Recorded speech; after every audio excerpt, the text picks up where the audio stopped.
What's up, guys, gals, girls, amphibians, lizards? Hey, welcome back to Backwoods Venom and Outdoors. It's been a minute.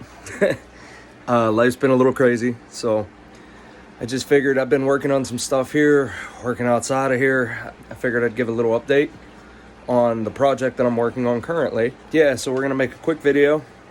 It's kind of a combination of tutorials from several other people, plus other tutorials in the reptile community, reptile and amphibian community, for backgrounds, cages, etc. So that's my intro. Let's get after it. So, and I apologize, it's the glass and everything around it is filthy because I've been working on it actively and trying to get bits and pieces together. But anyway, so this is the current project right here. As you can see, it's probably a 20-gallon tall aquarium. It's roughly the same size as the Exoterras, a little thinner this way, but as you can see, yeah, the Exoterras are a little, I thought this would make the perfect tank for a standing terrarium using the plexiglass that I had on hand, the acrylic, and I followed Serpa Design's video on how he did his with a few twists. You know, it's not perfect, but it's gonna work for my purposes, and that's all that matters to me. So anyway, as you can see, I've kind of done it a little bit backwards. I put some of the substrate and the drainage layer, just using the Leica for the drainage layer, and I'm using planting fabric that you use when you plant a garden as the separation layer between the drainage. Yeah, you probably can't see it, but anyway, I'm using planting fabric as the separation between the drainage layer and the substrate layer. The substrate layer I made myself. It is organic potting soil, organic play sand, organic charcoal that I crushed myself, plus leaf litter and anything that was included in the topsoil, which is a lot of organic compounds. And as you can actually see, there are mushrooms sprouting out of the compost already, which is a good sign, and it's healthy for the layer as it is. I did drop some springtails in there. You might be able to see. Oh, I just covered them. Sorry, bud. I put some of my tempered springtails in there from my culture. They've been slowly running around doing their thing. Once I have leaf litter put in here, I'm going to put isopods, obviously. And as you can see, I have created my own custom foam background. Now, it's not perfect, but it's just something to break up the monotony of the glass walls, right? And I'm gonna put my mourning gecko colony in here. Yeah, that's another thing from my last update video. I got mourning geckos, and since I've gotten them, since then they have laid 5 eggs.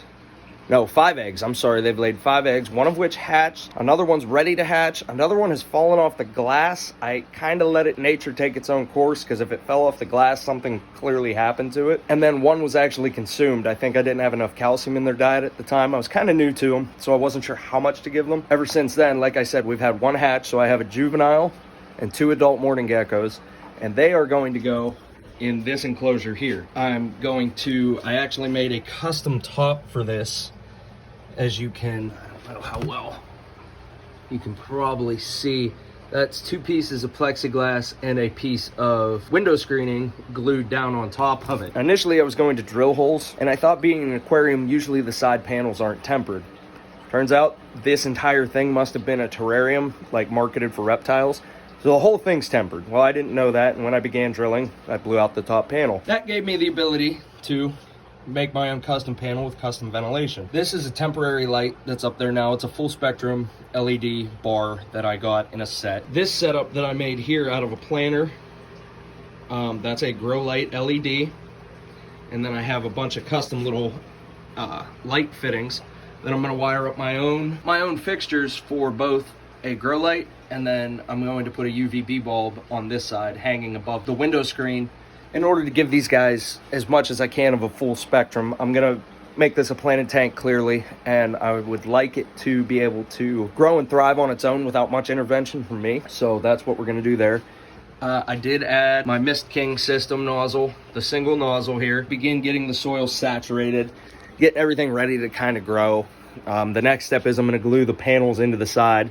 And I know I kind of did it backwards. I should have done the background the foam background and everything before all of this, but it's gonna be fine because silicone cures better when it's wet. So we're gonna go ahead and glue these in today. So I'll probably bring you along for that ride. And then also we are going to maybe plant it. I have several small tropical plants.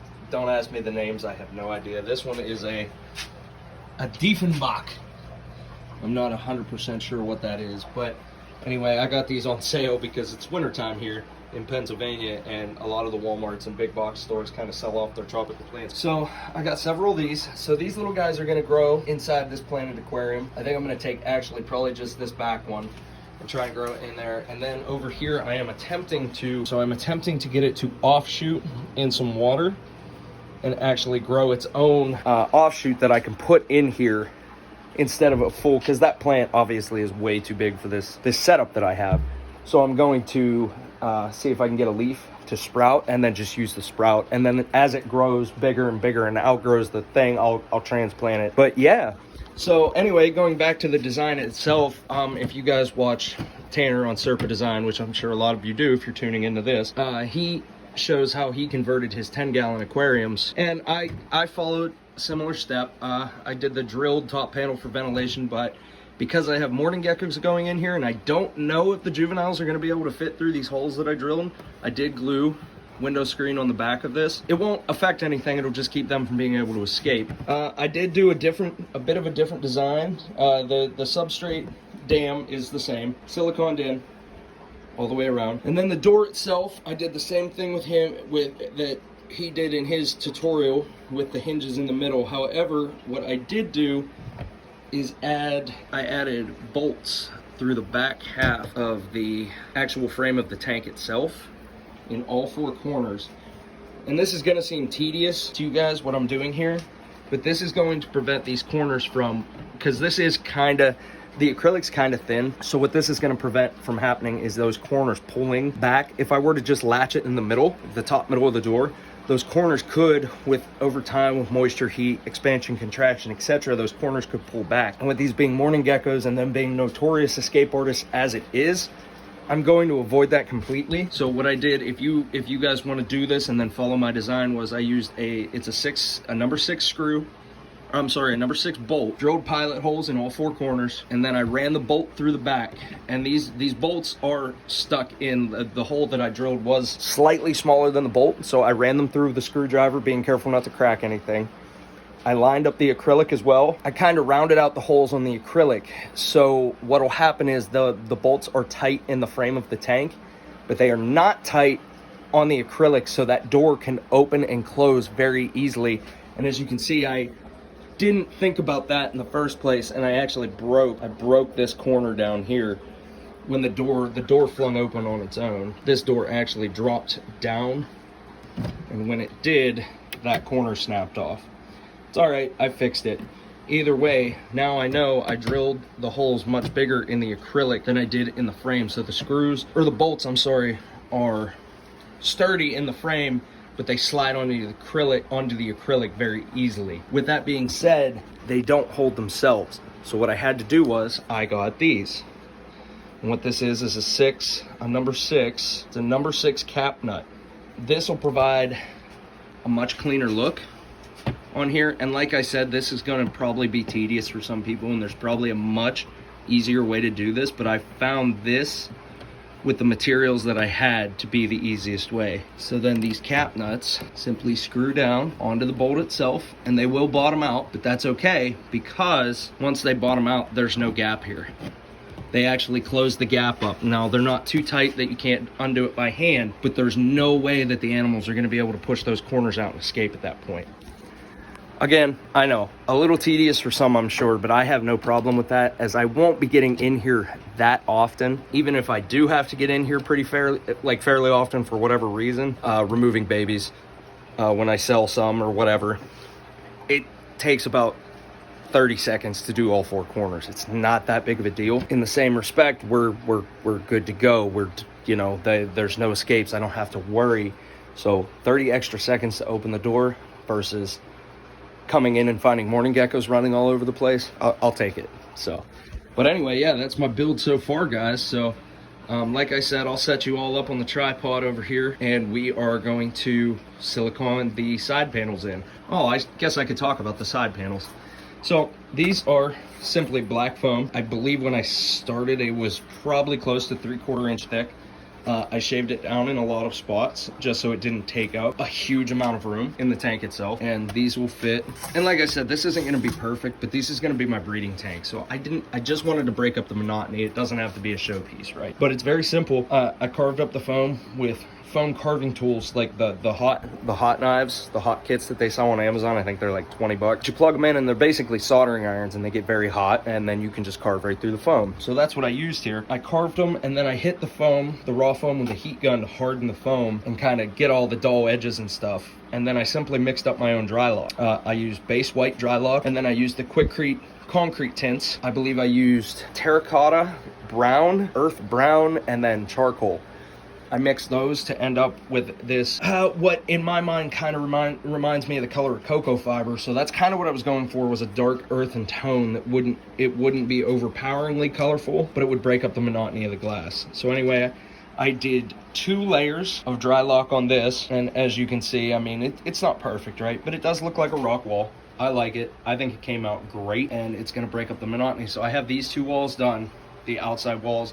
I do still have to do the back, but we're gonna get these glued in, get a measurement, and then I'll probably bring you along to actually carve up the back and show you that whole process that I went through to get to these. But doing all, it's gonna be basically 6 pieces. All 6 pieces would have been tedious, but I'll show you on the back wall exactly the process that I went through. I'm gonna go get ready, get the silicone, get everything set up, and we're gonna do it.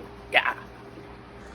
So, real quick, I just, in the note of bioactivity and planted tanks and everything else, I did just notice in my Atheris chlorecus, or chlorichis, however you pronounce it, anyway, African bush viper, I did just notice in her quarantine tank that the isopods that I had put in there originally, in the substrate, just to keep it clean at the bottom with the springtails, have bred substantially. So I thought I'd bring you along and show you the babies. So yeah, give me 1 second here. I'm gonna zoom in on them without getting bit. So originally I had put, so this is just Pangea gecko food that I put in probably once a month when I make a big batch for the cockroaches, for the geckos, etc. I'll sprinkle some in the tanks that don't really have a huge bio load, that still require me to feed the cleanup crew and to keep them healthy, and it keeps their numbers way pumped up, so when there is a bio load, they have zero issue cleaning it up, right? And this girl here, she doesn't really create that much waste that often. I want the cleanup crew to take care of it, right? So anyway, that's why I feed them. But anyway, I just noticed the population boom of the isopods. Look at the amount of babies down there. Now obviously the bigger white specks, without me getting bit, the bigger white specks over there are springtails, but down here, and I can't zoom in any further with this phone, down here these are all native isopods that I actually cultured myself. I grew all of these, I grew the parents myself. Yeah, I put several parents in here, and clearly they enjoy the location that they're in, because they have produced a ton of babies. Yeah, so anyway, in the spirit of, you know, bioactivity tutorials, etc., terrarium tutorials, I thought I would just bring you along and show you that after I checked that out in her cage. So anyway, let's get back to the build. I'm going to make sure I secure her cage. All right, let's get back to the build, guys. Bah! All right, guys, so the silicone I'm using is an RTV silicone. It's 100% safe once it's cured. No mold inhibitors, blah, blah, blah. And it's black in color. I actually I got it from work a while back, and I had no clue what I was going to use it for, but I said, you know, if you guys are getting rid of it, I might as well take it, because I can definitely use it for something in one of my projects. So yeah, anyway, found the perfect use for it. Now the thing is, it's one of the ones that has a screw-on, that takes a screw-on nozzle, like a reusable nozzle. I don't have one of those, so we're gonna paint it on where we need it. I'm gonna get a scrap piece of foam, squeeze it out with a gun, and then yeah, we're gonna go from there. All right, catch you in a minute. All right, finally had to use a little ingenuity on that. We're gonna try and see. Yeah, there we go. So you don't need a whole lot. when you're adhering a panel. What I am going to do though is make sure that the top edge of this is really sealed, because what that's going to do, and if you're wondering how I lay like a straight line of silicone, I was a carpenter for many number of years, and this comes very natural to me. Oh, except where I'm not paying attention and I go right off the edge. Yeah, so what I'm going to do is make sure that the edges are sealed. For this, I'm going to bring you back. I'm going to set up the camera and bring you back and show you me putting this in. Bam. Obviously, you want to be as careful as possible, but because you're adhering it to something, it really doesn't make much of a difference. Yep, and that's perfect. That's exactly what we want right there. Now, with silicone, and I don't know where I'm at in this video, but with silicone, you generally want to keep pressure applied quite a while. I would say at least an hour. That gets your initial cure, your initial skin. That will adhere whatever you're sticking to, whatever you're sticking it to. Layman's terms, right? But with this, I don't think I'm going to need to do that, because what I'm going to do, once this is somewhat adhered, I'm going to seal the outside corners. Maybe not necessarily with silicone, but with something to keep small geckos from being able to run inside anywhere. Now, I don't care if they hang out in the edges between like some of the glass and the foam. That's fine, but as long as they can't get behind the foam panel, because if I have to tear a foam panel off this glass, I'm gonna be very upset with the gecko. Anyway, I'm gonna continue to do this. I'm gonna do a little bit off camera. I'm gonna speed up the video and I'm gonna show you this. I gotta go grab the other two panels, prep them, do everything, but we're gonna do a quick time lapse, and yeah, starting meow.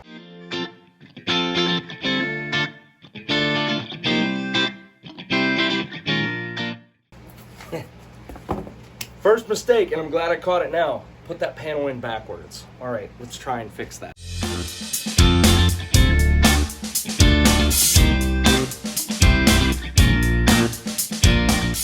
All right, I think we're good. As a side note, what I said about having to hold silicone up, if you're using like regular old GE1 silicone, maybe, this RTV stuff, that was hard to pull off there. So I think you'll be okay. All right, back to the time lapse.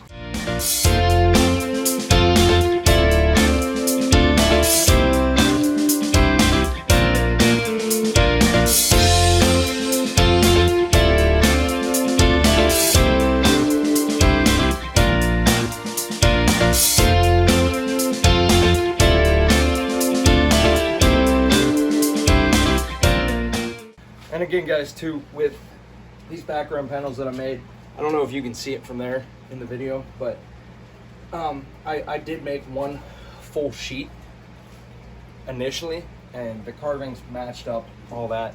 But the issue I found was getting it in here, turning it, and actually mounting it was going to be a big problem. So what I did was I cut the sheet in half. And I tried to do it in a way that it looked rough, and it looked like a crack, but ultimately, my fairly steady hands made it a fairly straight cut, so you can see the gap in the middle. I'm not concerned about it. Again, like I said, this is just to break up the monotony. If you're making a professional piece, or you're making backgrounds to sell to people, you probably want to fill that gap with some foam, or have them have instructions to fill that with some foam, be able to break it off and then paint it themselves.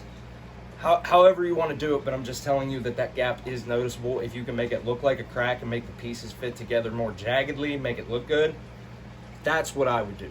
I would make it two pieces that don't require any special instructions other than gluing it together, right? But anyway, I thought I'd bring that up real quick. Back to it.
first, right off the rip, as you can see through the glass, you can see the silicone, right?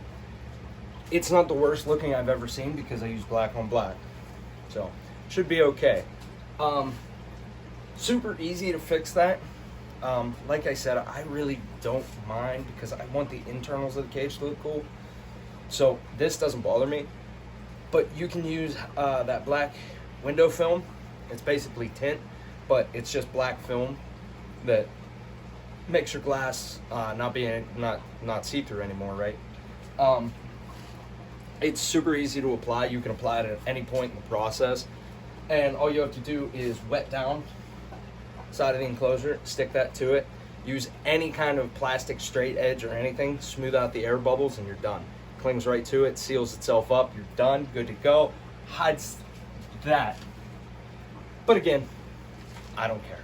So yeah, anyway, that's the initial process. Let me grab you guys real quick. As you can see, like I said, it's not perfect. So you got your gaps. Not a real big deal.